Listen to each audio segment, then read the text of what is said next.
Well, good afternoon, everyone. This is the post-lunch session. So everybody doing okay? Welcome. I'd like to welcome each and every one of you here this afternoon, and I'd also like to welcome all of those watching online today. I really appreciate each and every one of you being here to learn more about our lay servant ministries within our Wisconsin Conference of the United Methodist Church. My name is Joe Hilke, and I am the Wisconsin Conference Director of Lay Servant Ministries, and it is my great pleasure to serve you in that capacity as we look to grow and change and strengthen our lay servant ministries within our conference. It is my great pleasure and honor as well to work with very esteemed colleagues, and I'd like to introduce Barbara. And Barbara Hill is with us today, and she is also going to be one of our presenters, as well as Robin Kelby. Now, Robin isn't here right now. She'll be joining us in a few minutes. She's kind of doing double duty today. She's actually in the mission presentation, but will be coming here shortly for her part of the presentation. So before we move on any further, I'm just going to have Barbara introduce herself briefly to you, tell you a little bit about who she is and what she does, and then she will open us with a prayer. So, thank you, Joe. Yes, my name is Barbara Hill, and I am the Northwest District Director of Lay Servant Ministries, and I've also have the privilege of working this past year with Joe and several other members to create the Certified Lay Ministry program, which you're going to hear about later from Joe. So I found that a true privilege to be a part of that, to help that become actual within this conference.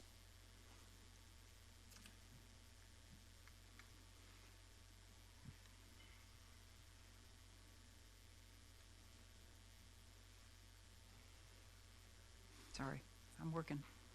Okay, here, let me try it. Let's see if I may need to get a little close.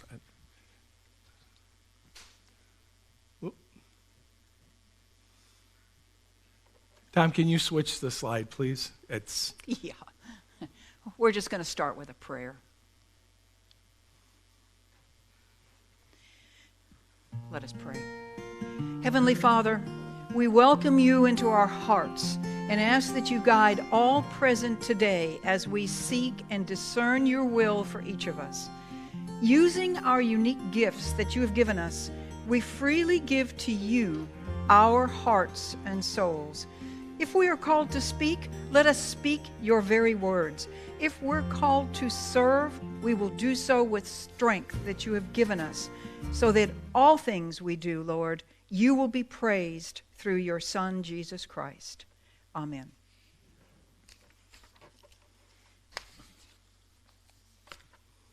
All right. Thank you very much, Barbara. So we're going to just spend just a second here talking about lay ministry within the United Methodist Church. We've heard a number of presentations talk about clergy and laity. One of the major wonderful things, in my opinion, about our denomination is that we are the only major denomination in the world today where clergy and laity serve equally. That means that as laity, we have a very, very important role to play. And that role is even defined in our book of discipline. Now, when I was growing up as a young child, how many of you know the old little thing maybe you said as a child? Here's the church, here's the steeple, open the doors, and here are the people. Yeah.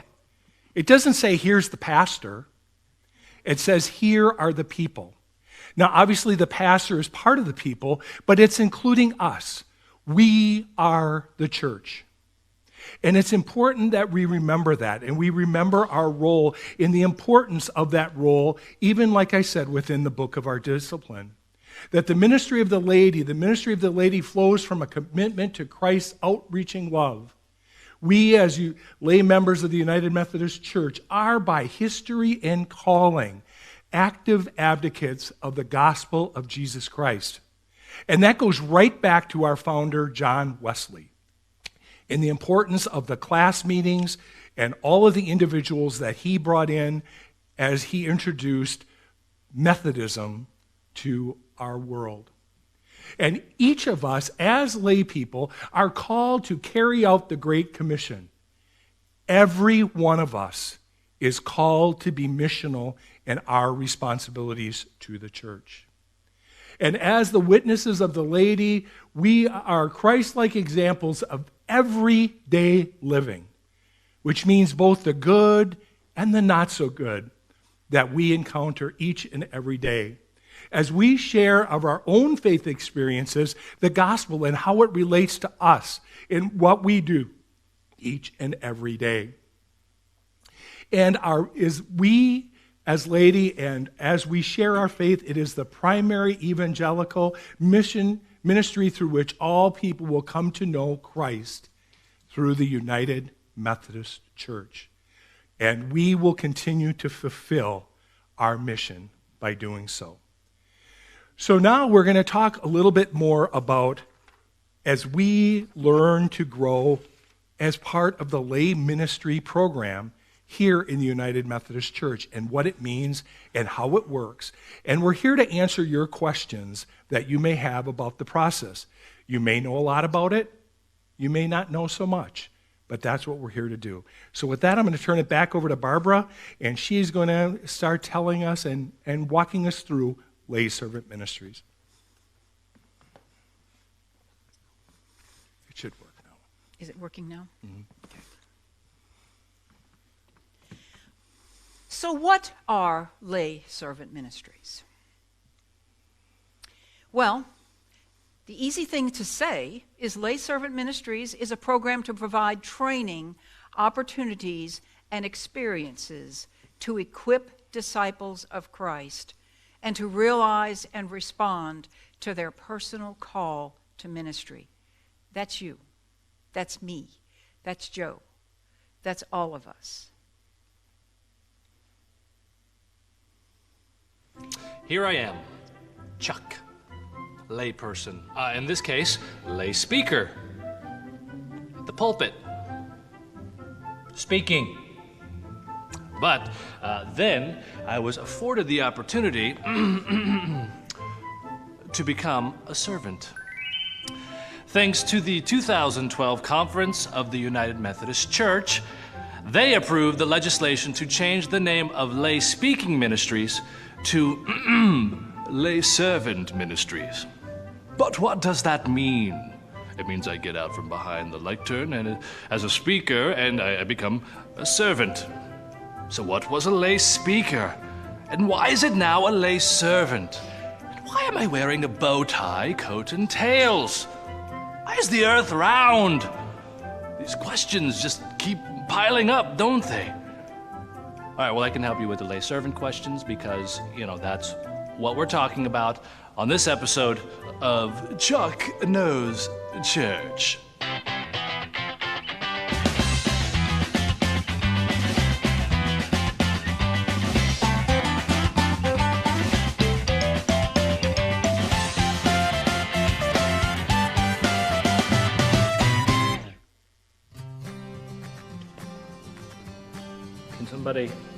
When you guys dust that up. Did you know the United Methodist Church has a lay servant ministry leadership development program? Now, in early Methodism, there was a class leader, an important position, a spiritual leader of the people. Then there was the office of the lay speaker, originally known as the exhorter, a position that existed since 1746. Of note, the exhorter is also the name of a very popular television crime drama from the 1980s. All right, I made that up. Exhorters or lay speakers actually did not just preach in the usual sense of that term, but they organized prayer meetings and spoke with Methodists about religion, gave them encouragement, and often called them to repentance. Now, over the years, the office of exhorter transformed into the office of lay speaker. But today, the term lay speaker, typically synonymous with preaching, does not embrace all that is expected of that position. Now, many efforts were made to change the focus of the lay speaker's role to leading, caring, and communicating, but still the perception persists that lay speaker was primarily for stepping into the pulpit in the absence of the pastor. Then, legislation finally passed at the 2012 General Conference to change lay speaking ministries to lay servant ministries. Today, lay servants are those members of the church who, among other things, feel called to serve in the local church. They are committed to the scriptures, and they support their church's mission and ministry and the doctrine and life of the United Methodist Church. Lay servants receive specific training to develop skills in all these areas and much, much, much, much, much, much more. And of course, they witness to the Christian faith through spoken communication, which was always the focus of the previous lay speaker title. Now, all of us, as the people of God, are called to be faithful in their ministry. It's important that clergy and laity realize that we live out our ministry as we have been called, whether it's in the hospital, at work, in the factory, at home, in the church, but anywhere in the community. Anywhere. There you go. If you'd like to learn more, be sure to ask your pastor. Tell them Chuck sent you. How many of you have ever seen any of Chuck Knows Church's videos? Yeah. I think he's got, over 90 of them now? It is just amazing. And as he spoke, in 2012, legislation changed the terminology of lay speaker ministries to lay servant ministries. And so I'm going to go into a little bit about that for you. There are 4 classes of that. The first is the lay servant, and that is someone who has just taken the basic course. Then there's the certification process for a lay servant. And to be certified, they have to complete the basic course and 1 advanced level class. And then you'll be certified, usually by your district superintendent. The next level is the certified lay speaker.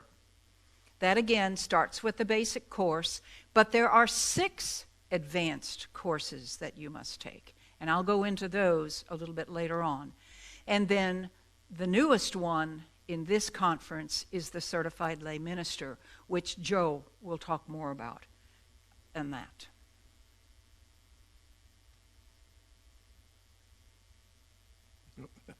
Not working again? Hello. Could you go to the next slide, please? It's not a happy puppy.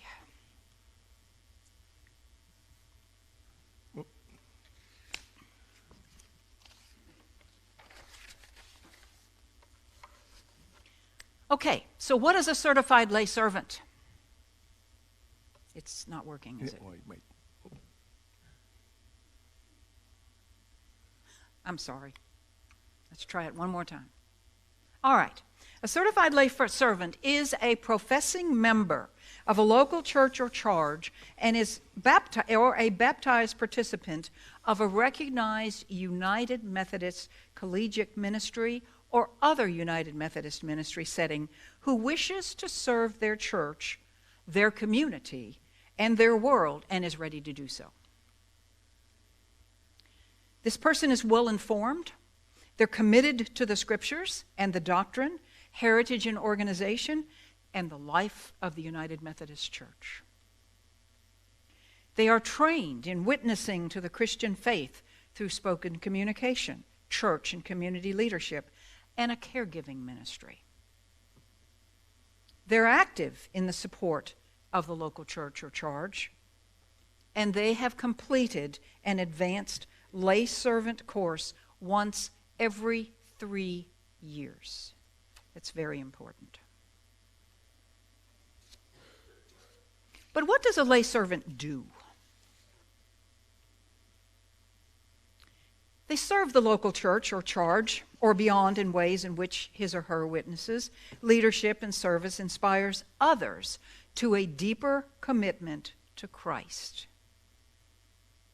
They provide leadership, assistance, and support to the church or other United Methodist ministry.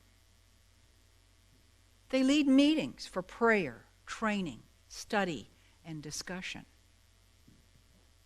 They conduct or assist in the conducting of worship, preaching the word, or giving addresses.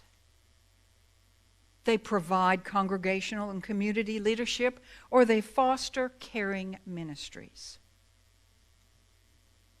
They assist with the distribution of the elements of Holy Communion as requested by a pastor. And they teach the scriptures, doctrines, organization, and ministries of the United Methodist Church.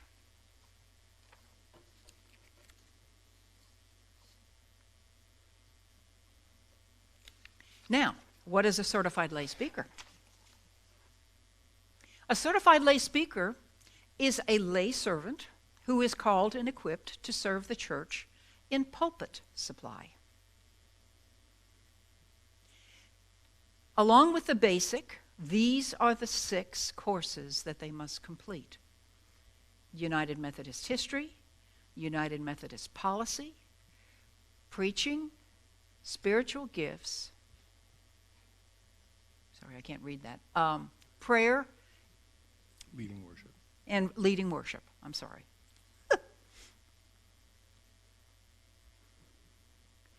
To maintain their lay servant or lay speaker status, they must submit an annual report and renewal application to the charge conference or church council, giving evidence of a satisfactory performance as a certified lay servant. They must obtain recommendation for renewal from the pastor or church and charge conference or church council and charge conference where they hold their membership. That's very important. They must receive that renewal from the pastor and the church conference. And as I said earlier, they must complete a lay servant ministry's advanced course with at least every 3 years. It has to be within 3 years to renew your certification. And complete an annual report by entering your information into the conference's record-keeping database system, which is called Brick River.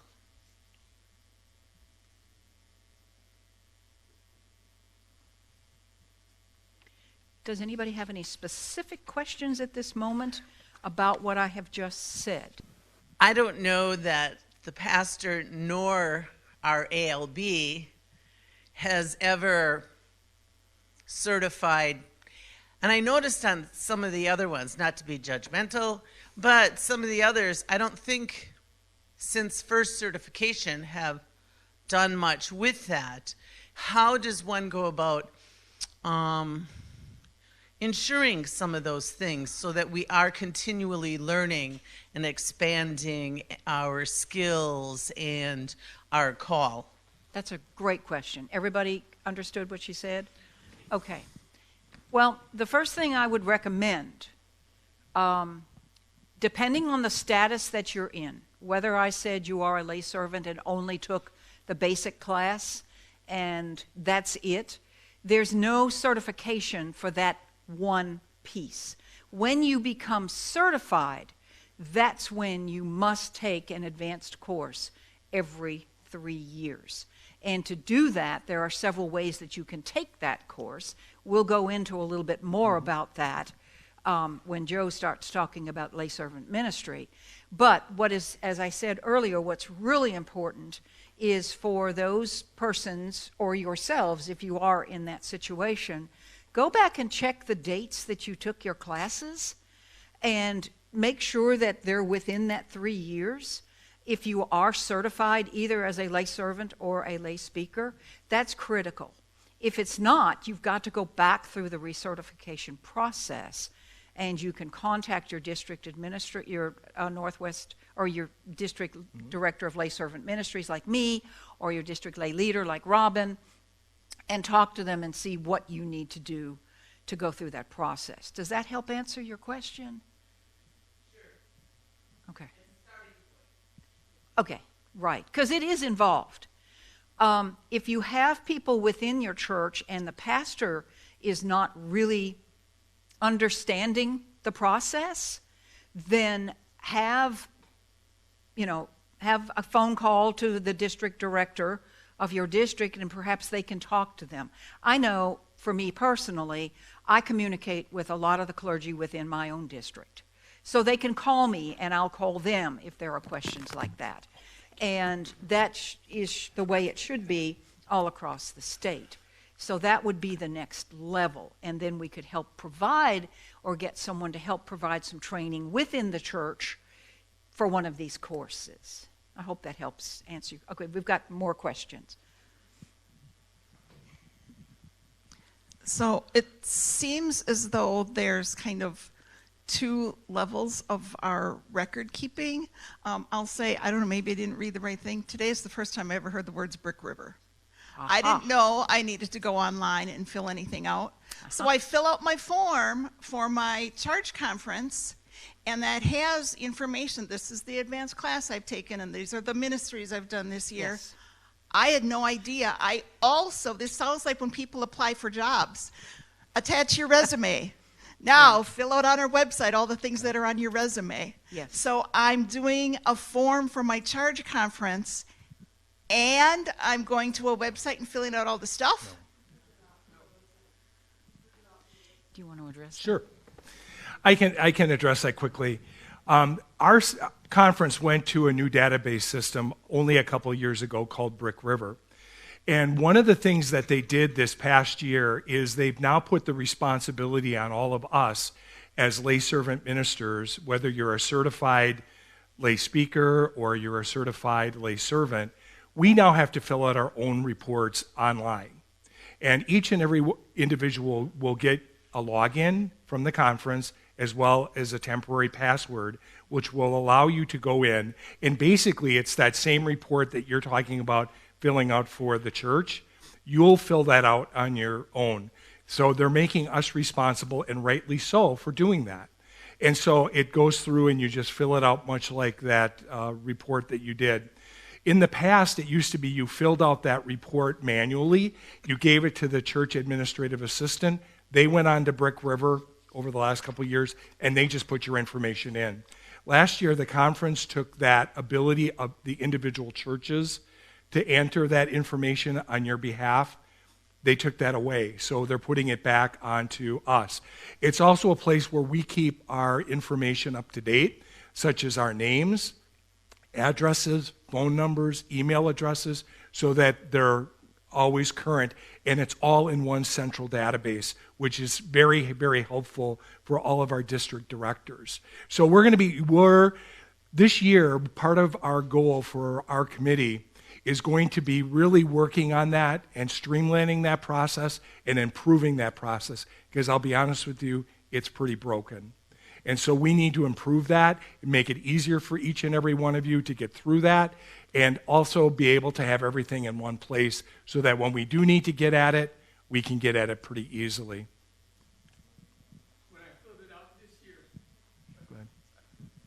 When I filled out Brick River this year, it went directly to my pastor, and so I only filled out the one form, Brick River. I did not have to fill out the Right. paperwork. Yes, will only have to fill it out once in one place. You won't have a paper copy and then you're the one off of Brick River. It'll be all in Brick River. And please remember to add whatever courses you've taken this year to it, okay? Right. Or the year that you're doing that. And we've been just informed that the Northern Illinois Conference, which we're going to be kind of partnering with, and not merging, but partnering with, they're going to be going into Brick River as well. So it's really important that we have all that information in one place. Once I've completed all 6 courses, Yes. what's next? You want to be a lay speaker. That's what you're doing. You I've did the already basic I've already completed the 6 courses. and the basic. So there's really 7. So you've done them all. Yep, done All all. right. So now, and you've never been certified before. Are you a certified lay servant right now? Okay. So you're Okay. So you're ready to move on to your next level of being certified as a lay speaker. You will go through that certification process. and you will do that with your district director of lay servant ministries based on the district that you're within. Mm-hmm.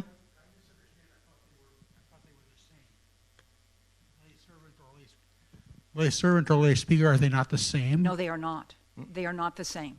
There is a big difference.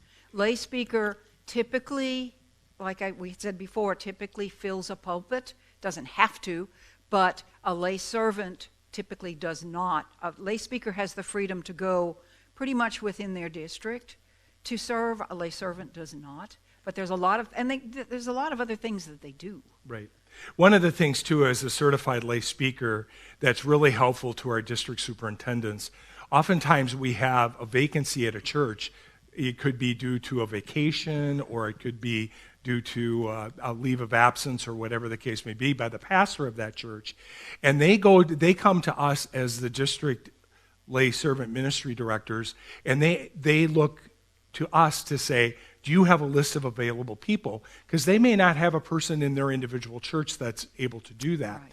So one of the questions that the district directors will ask individuals as they are looking to become lay speakers is whether or not they're willing to speak outside their home parish. And if you are, your name goes on a list at the conference level that says, yes, I'm available and I'm willing to speak at other churches if there's a need. I'd be happy to do that. Now, you certainly can always say, that doesn't fit with my schedule today, or, that might be too far. I'm not willing to drive more than an hour away.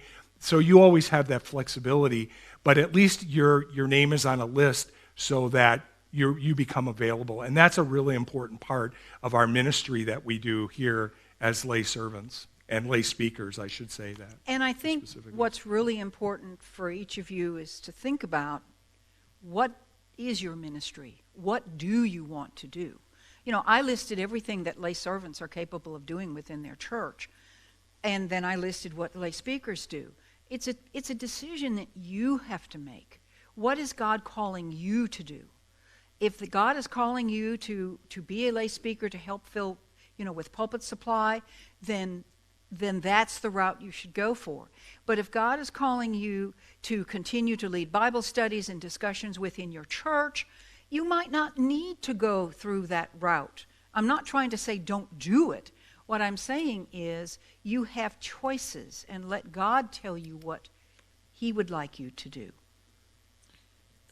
Can you provide a hot link to this Brick River thing? Because I've been filling out the charge conference form dutifully for 10 years, but never knew about Brick River. That's a great question, words, Paul. And a lot of people haven't heard of Brick River because it really is relatively new within our conference. And it's a database that our conference uses not only for lay ministers, but that's where all of the clergy information is held.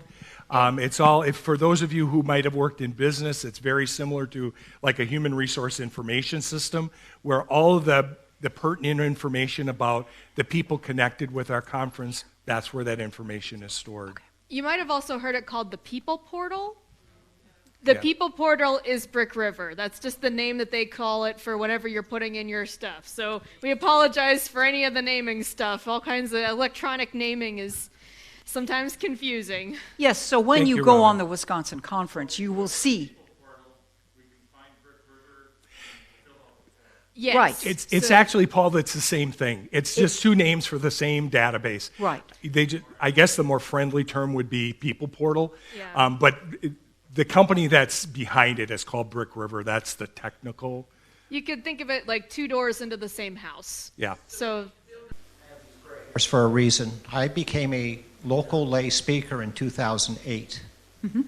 And now I'm beginning to pursue becoming a certified lay speaker. Right. Taking one of my first advanced classes. Yes. I've been in 6 different churches, probably, and sometimes 3 times a day type of thing. Do I get any credit whatsoever towards this new certification? That's a great question. Technically, no. I hate to tell you that. I mean, the Book of Discipline is very specific about what's required for lay speaking, and that is the classes that Barbara mentioned, the basic class plus the 6 classes in heritage, polity, leading worship, preaching, spiritual gifts, prayer. So those, and then you have to go through the interview with your district director of lay servant ministries, and then you become a certified lay speaker as far as the United Methodist Church is concerned. But yes, thank you. But thank you for your ministry in that area. We certainly would never ever say that it wasn't worth it, because it certainly is. And many of you may have been doing very similar type things, and we appreciate that, and I know God appreciates it as well. So thank you for that service. But we have a responsibility to keep learning. That's part of all of us who are in ministry in our denomination, whether you're an elder, whether you're an LLP, a licensed local pastor, or whether you're in lay servant ministries, is to keep continuing ed. So it's important.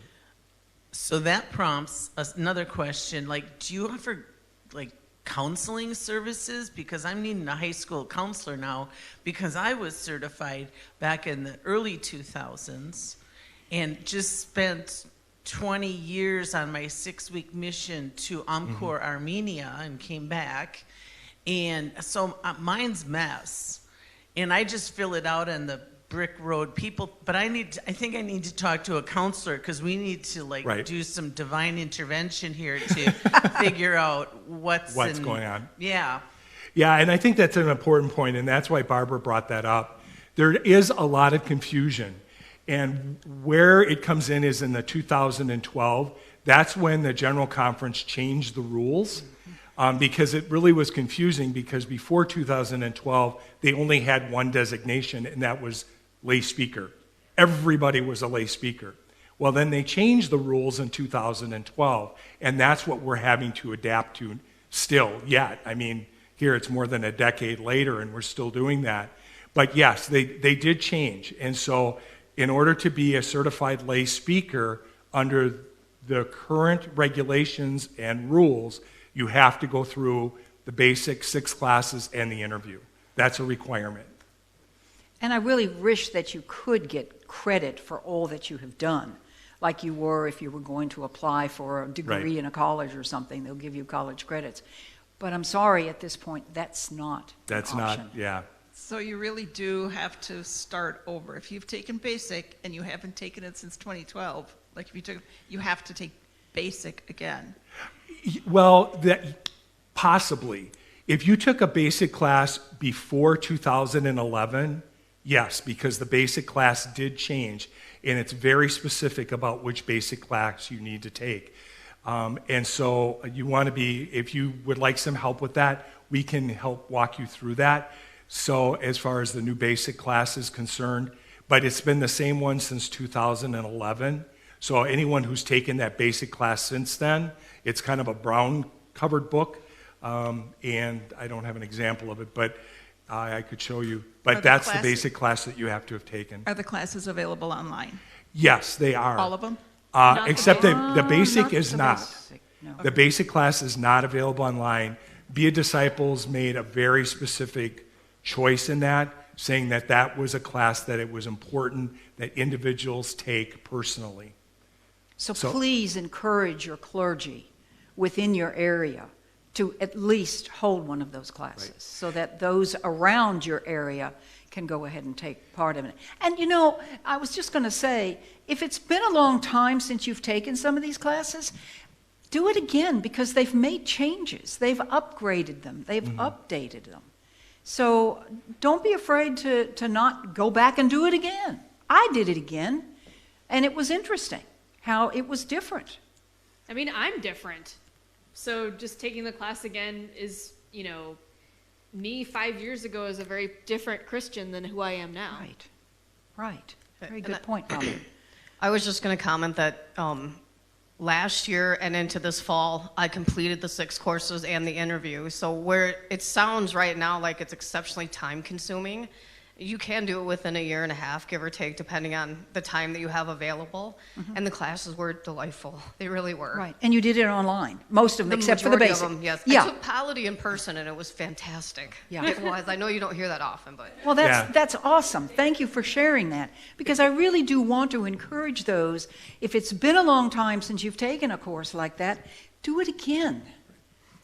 And one of the things I'm working with all of our district directors is one of our goals within the next 2 years is to make sure that we have a basic class, at least one basic class offered in each of our districts over the next year, year and a half. That's going to be critical because you can't get it online. I think it's interesting that the one statement that you made, sir, was that the system is very broken, and I will say that that is exactly right, because there's far too much misinformation, and this is the first time I've heard that I had to go through an interview, and I have been a lay speaker since 2004. Right. Mm-hmm. And that's part of what we're trying to do through education, is to make sure that people understand what the rules are. Well, can't it be written down somewhere that we can all access it? It is. Because I've been told something different with every time I've gone to a class. Right. I think, part of what we're dealing with as well is we're helping to educate our district superintendents and our pastors, because many of them aren't fully up to speed with the process as well. And so it's really an education. So we're going to be spending a lot of time doing that. This position that I hold now as the Wisconsin Conference Director, we have not had one here in the state of Wisconsin. I'm the first one in at least 20 years. So I ask for your patience and a little bit of your understanding as we kind of get this thing rolled out and put together, and so that we can have clarity. And you are all going to serve as ambassadors, because that's part of what we're hoping to have you do by educating each and every one of you, that as you go back to your congregations and as you go back and talk to your colleagues and friends in your congregations who are interested in hearing a call, that you're going to be able to help direct them as to what the proper process is, so that we're all on the same page. We can't do it alone. There's only 5 of us. So we're here to share what we know and ask for your help, your patience, your prayers, and your guidance. And your forgiveness. And your forgiveness. That's a big one. No, don't shake your head, no. Right. Yeah. Yeah. I believe I'm a lay speaker. Yeah. So that, We understand completely what you're saying. We totally understand it. This information is in this catalog, if you've seen this catalog, and Robin has done a wonderful job on the conference level website. If you go to wisconsinumc.org/laity, there's a whole webpage that links out with the paragraphs in the books of discipline with frequently asked questions, so you can know exactly what it takes to be a lay servant versus a lay speaker, what the certification process is, the required classes, all of it. Yep. So there's resources available at the general church level, in the Book of Discipline, on our Wisconsin website, because we're trying to make sure that all of our messaging is the same going forward, even though we know that things have been confusing in the past. Okay, we're going to take one last question, and then we get to move on, because we do have a lot to cover yet in just a short amount of time. So for those of us that started this process before 2012, made the new basic class, have done advanced classes since 2012, but never had an interview, are we still technically certified lay speakers, or are we just certifiable? I have one question to ask you before we try to answer that question. When was the last class that you took? How many years ago? Last summer or the summer before. Okay, so within the 3 years. Okay. Do you mind holding that until the end of the session, and perhaps we can talk to you about that? Yeah. Because we understand. Yeah. And you're probably not alone. Right. I submit okay. my forms, I go online, I do all that, but I never really had the interviews. Let's hold that question until we get to the end, okay? And there may be a lot more of you, and we may just stay right here and discuss some of that, okay? Does that sound good? Okay, moving on with you. Next? You are next, sir. All right. Now is the time that I get to talk to you about something new and exciting. We're going to talk about the new program here in the state of Wisconsin called the Certified Lay Minister Program. This program was actually developed and was authorized by the United Methodist Church back in 2004. But it wasn't until the year 2024, this year, that it was recognized within the United Methodist Conference here in Wisconsin. And I had the great honor of working with the task team members that you see up on the board there, Barbara Hill, Nan Owen, Michael Zahn, Robin Kelby, Terry Peterson, and myself. So during the past year in 2023, this group of implementation team members actually went through and developed all the guidelines for individuals who were going to be seeking certification as a lay minister here in the Wisconsin Conference. We based that on information of other conferences that have implemented this program around the country, and then we added a few things that are unique to here, to Wisconsin. So first of all, I just want to call out that team and say thank you very much, because I could have never done it. We could have never done it without each and every one of them and their help. And then the support of the cabinet, the DSs, our bishop, and making this truly a reality. So here's another Chuck Knows Church that's going to talk a little bit more about it. Laity, or lay member, meaning all the members of the church who are not part of the clergy. But what about lay ministers? Now, what does that mean? Are they laity? Are they clergy? Are they somewhere in between? Laity or liturgy? Well, that's why we are talking about lay ministers on this episode of Chuck Knows Church.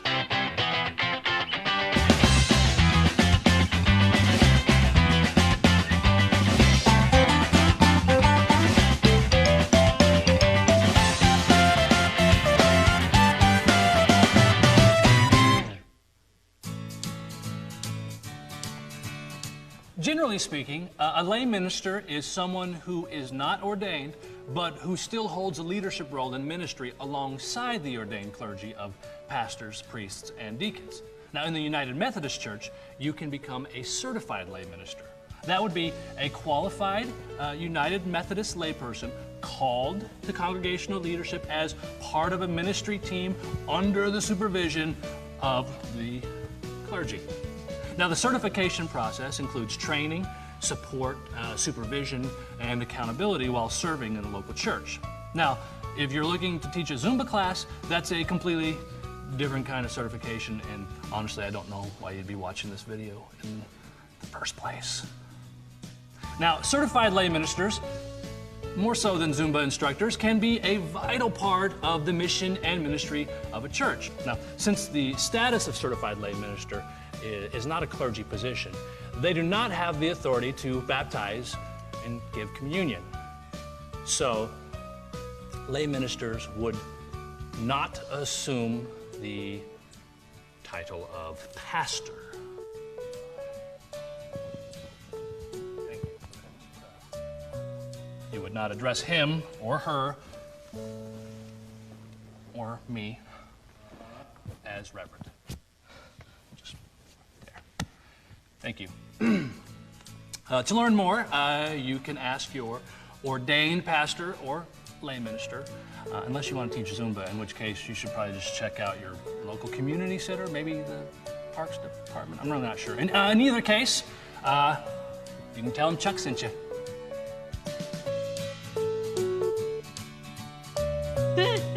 I love that gown and shirt provided by Cokesbury. We'll sell it to anybody. It's cute. All right. So as you heard Chuck say, one of the most important things that he talked about in that video is the fact that certified lay ministers are not clergy. We're still laity, and that's a very, very important distinction. Now, I know that this chart that I have up here on the screen is an eye chart, and most of you aren't going to be able to read that. The reason I bring it up to here is the fact that the guideline book that is available on our website, and Robin's going to talk about that in a little bit, this is in there. And this actually does a very nice comparison against all the different types of individuals within our church, lay supply, lay speakers, lay ministers, and licensed local pastors, and where God is calling you within your ministry.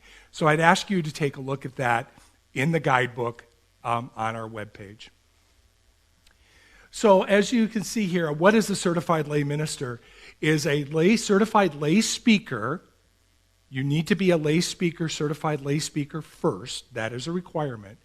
Or a certified lay missioner, and that's typically in the Hispanic group, and equipped to conduct public worship, care for the congregation, assist in leadership development, and a lot of different things in a church as part of a ministry team. That's what that individual is doing, and that's in accordance with the Book of Discipline. In the Wisconsin Annual Conference, our CLMs can serve, for an example, as an assistant to a clergy leader, serve in pastoral care. They can also participate and lead in new church starts. One of the things that's also very important to understand is that this is not the right step for every single layperson, every single lay speaker or lay servant. This may not be the right place for you. That is something that you need to think about, pray about, and discern about.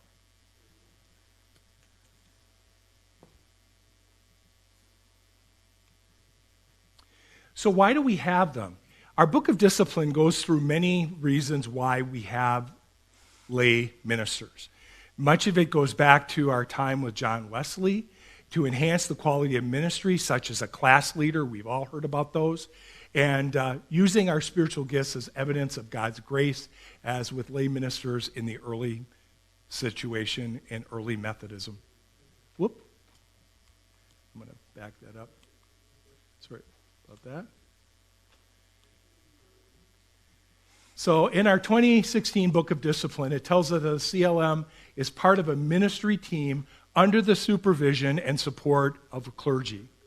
Each CLM will have a ministry team that they work with. They'll have a supervising clergy, and they'll also work with each district superintendent as part of their assignment. And they can conduct public worship, care for a congregation, assist in program leadership, develop new and existing faith community. They can preach the word, lead small groups, and establish community outreach ministries. And that could be things like hospice, prison ministry, youth, parish nursing, to name but a few. The certification process, once again, is in the guideline books. It's on page 16. This also is an eye chart. Got it? We're going to take these very quickly, each of these steps, so you understand a little bit about what it would take to become a certified lay minister. The first thing is prayer, reflection, and discernment. That is your first place to start. That should be with everything we do. Start with prayer. What is God telling us? What is God trying to direct us to do in each of our lives? The first step in going for a certified lay minister is you need to be a certified lay speaker, which means that you have had to take in the basic class as well as the 6 classes that Barbara identified, as well as had that interview. That's number one. The next step, the next part of that process is that you need to have a recommendation by your church or charge conference, your district superintendent, and your pastor. Once you have that, you will be interviewed by the District Committee on Ordained Ministry. How many of you are familiar with that or have ever heard of that group? Okay, most of you have heard that. That's awesome. The District Committee on Ordained Ministry is the committee that oversees and looks at and certifies for licensing our licensed local pastors. So this group will be also involved with the certified lay ministers. The next step after you go through that interview and successfully go through that, the next step would be to complete the required courses. These are modules 1 through 4, and those are identified in the Be a Disciple. They're all listed there. Now, this is a special step that we've added here in Wisconsin, Step 1A. And this is for individuals who have already taken modules 1 through 4. if they have taken those and completed those modules prior to the 1st of January of this year. So basically what they're doing is they have skipped over that first interview with the DCOM, and what they're going to be doing is they still have to fill out an application. They still have to get approval by their pastor, their charge conference, and their district superintendent. But once they get that, then they go right into the process to the next step. And that would be to meet with the District Committee on Ordained Ministry, who will recommend certification or not as a certified lay minister. It is actually the Conference Board of Laity that actually does the approval of the certification. So their recommendation will go to the Conference Board of Laity, who will actually do the final approving of that certified lay minister. Part of the process also may include a background check for everyone, and it also may include a psychological assessment if individuals are seeking a specialization, which I'll talk about in a little bit more in a moment, that have to do with dealing with if you're going to be working with one of our vulnerable populations. Whoop. And then the last step would be to become a certified lay minister. I mentioned here, and once again, this is all available in the guidelines, but as part of the CLM process, there's also special certifications that you can get kind of like over and above the basics of becoming a certified lay minister. And those can be in some areas such as children's faith formation, men's ministry, parish nursing, working with youth, prison ministry, and there's actually 9 of them now. Starting this year, they're adding 3 more. That, when I say they, it has to do with the Be a Disciple. So, I'm moving here too fast. So I'm going to ask Robin to come up. You haven't met Robin yet. Yeah. Robin was busy at another presentation. She's going to tell you a little bit about our web. Yeah, so hi, I was over in the mission group, so hi to the people in the first session. So, thanks to the wonderful work of Lisa Wink, we have updated our website so that you can get the guidelines, you can see information about the process, as well as be able to access all of the wonderful forms that you need to fill out for the Certified Lay Minister certification. So if you go to wisconsinumc.org/laity, then you will be able to go into the Lay Servant Ministries section, and there is a page for lay minister. So you can find all that information there, as well as the guidelines PDF and the forms. So if you have any kinds of questions about this, if there is something that you're not quite sure what applies or how this is supposed to work, you can also find information on here if you go into the laity section to contact the CBOL leadership. That's going to have links to be able to talk to me, to be able to talk to Joe, to Barbara, to other people in your district that may be able to help you get the information that you need. So we really encourage you to take a look at this website, take a look at the other pages for the lay speaker, lay servant, all that good stuff. Educate yourself. And if you have any questions or concerns, please reach out. The other very important thing that you can find on the website is a list to our upcoming classes. Our upcoming classes are listed here, and the way it works is that whenever somebody is teaching a class and they let one of our district directors know, that class can be on our conference website for anybody to be able to see and to be able to participate in. So check back on this upcoming trainings class, or upcoming class webpage, where you can find a list of all the classes that are going to be coming up, and that page will refresh over time as new classes are being held, which is really great. So I'm going to throw it back to Joe. All right. Thanks, Robin. In addition to those classes that are being offered here locally within one of our districts, we also have Be a Disciple. How many of you have taken classes through Be a Disciple? Oh, so almost probably 30% of you. So all of the classes, with the exception of basic, which you cannot take online, are going to be out there. And Be a Disciple not only has available materials, they offer the classes. So you can sign up right there on their website for those classes that you would need, not only for your certification as a lay servant, also for lay speaker, and they also have the modules that we're going to be using for lay servant ministries are also through Be a Disciple. In addition, I would encourage you to pick up the catalog, 2023 catalog, which is available out on the CBOL table. The new catalog for 2024 will be out this spring. As soon as we get those, it will be listed on the Be a Disciple webpage, and we'll also put a notice out saying that it's available. We'll list it through our newsletter so that you know that. But that's where you can go and find the catalog, where it explains a lot of these procedures. It also will share with you the classes that you need to take. Oh, there I am again. All right. So this is what our Laity webpage looks like. There's a welcome statement because we all want you to be welcome to our website. So we really encourage you to take a look at this webpage at wisconsinumc.org/laity to be able to get to all the things that you need to.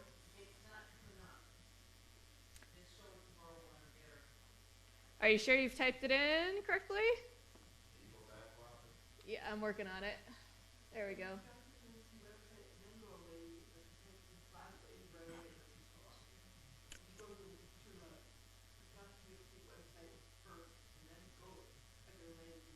Okay. We'll check that out and make sure the link is correct, but if you just go to wisconsinumc.org and then click on the Laity drop-down, so that's going to be right there, you'll be able to get to the page that way. We apologize if there's a misspelling somewhere. And there you go. And before Barbara tells you a little bit more about this, I just want to say thank you to Robin.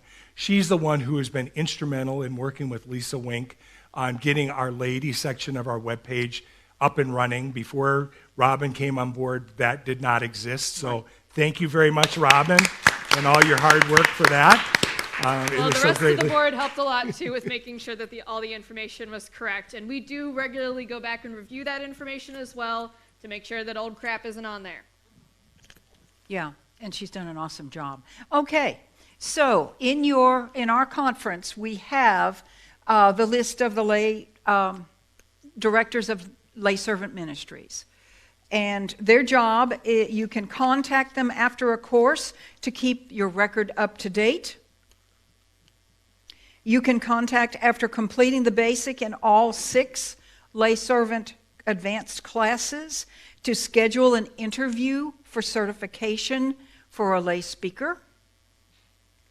And you can contact with questions or if you want support in offering lay classes.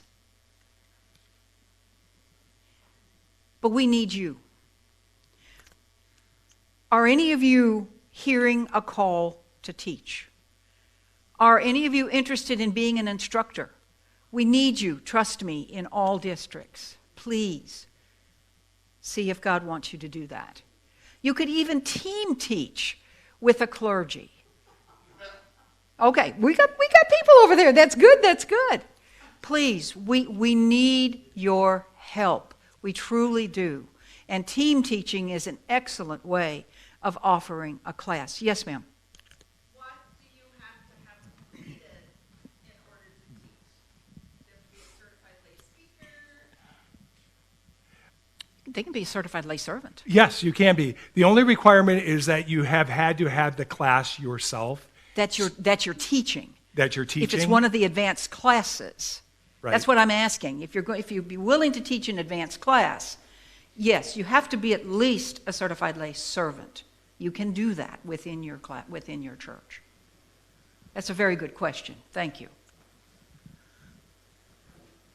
Okay. Any more questions? We got one question over there.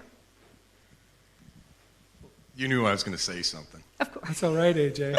No, I just want to say, Joe, you've assembled the right team for putting this together.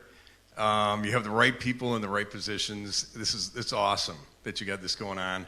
I want to publicly thank Robin. She's been on my spiritual journey since I started. She's been a champion.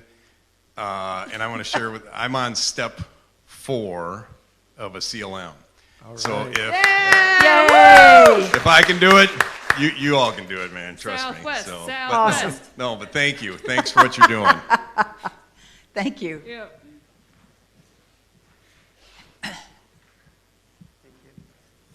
Hi.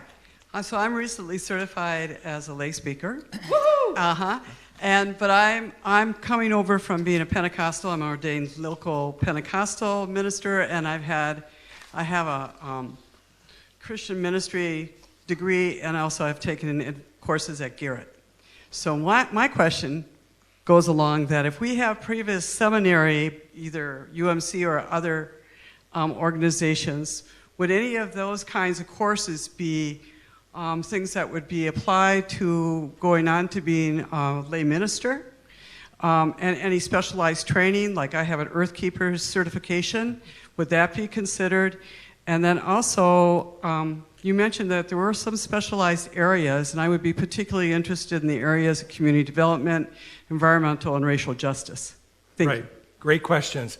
To answer your question, in order to become a certified lay minister, you have to go through the 4 modules that are out there on Be a Disciple. Those are the ones that have been approved by the United Methodist Church to go through. And right now, I'm not aware of any. If you've done this, it can take, it will substitute for this. The only exception to that is in the lay missioner program. If you've gone through as part of the Hispanic program, there's some equivalencies, but not if you haven't gone through that program. You'd be required to go through the first 4 modules. And all the specializations are talked about in that catalog and also in the guideline book, so take a look at those. It will tell you what additional requirements you need to have for a specialization in those areas. It's kind of like becoming a paraprofessional in a certain topic area. And I think we're going to get the hook here pretty quick from Ben. Yeah. I couldn't see the exact comparison because it's small, but I know someone who became a licensed local pastor. It seems like the track to do that is much easier, and they have more responsibilities, including the sacraments. Is it much easier? I'd have to defer that to somebody who's gone through, be a licensed local pastor. It's a different path. It's a different calling. As a licensed local pastor, they go through a class. They go through about a 2-week training to start, but then they are required to go through course of study. And that course of study, in order to maintain their license, they have to go through 20 college-level credit classes, and there's only so many they can do, and they have to do it within a very specific time frame. So it's a much longer process than what it would be for a certified lay minister. But remember, certified lay ministers we're still laity, we're not clergy. Only clergy are allowed to administer the sacraments. And the continuing education is also different. You just have to take one advanced class every 2 years for CLM. That is very different from course of study. Right. So the time requirements after certification. Yeah, unless you're doing a specialization, then that requires an advanced class every year. Yes. I finished the 4 CLM classes. I'm a certified lay speaker. When it comes time to fill out the paperwork, am I filling out the paperwork for both certified lay speaker and certified lay minister, or just the certified lay minister, if I'm approved? Yeah, you will go on to the lay minister track, and you will only have to fill out that. Some of the paperwork, when you get that far, you're going to see it's very similar to what you did as a certified lay speaker. It's very similar, but no, you'll move into a different track. Any other questions? Okay, Ben's giving me that. Okay, one more thing. He's giving me the hook. We would really like your feedback. So there's a way that you can provide that feedback. I think yes. Robin was going to talk about it. Oh, shoot. You took. I forgot. Yeah, so for providing feedback, please reach out to us. We would be happy to be able to take that, and we want to make sure that this program is able to improve over time. So if you have any feedback, please let us know.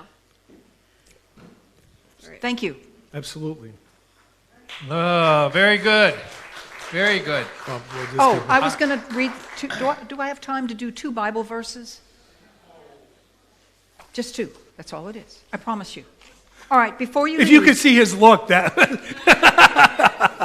Right. All right.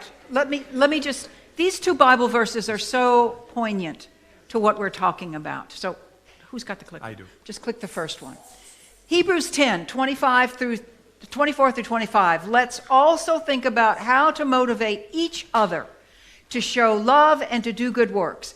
Don't stop meeting together with other believers, which some people have gotten into the habit of doing. Instead, encourage each other, especially as you see the day drawing near. And then this last one from 1 Corinthians 12, verses 12 through 14 and 27 through 28. Just as a body, though one, has many parts, but all its many parts form one body, so it is with Christ. For we were all baptized by one Spirit, so as to form one body, whether Jews or Gentiles, slaves or free, and we were given the one Spirit to drink. Even so, the body is not made of one part, but of many.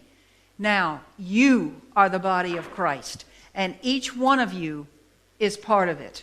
And God has placed in the church, first of all, apostles, second prophets, third teachers, then miracles, then gifts of healing, of helping, of guidance, and of different kinds of tongues. Keep that in mind.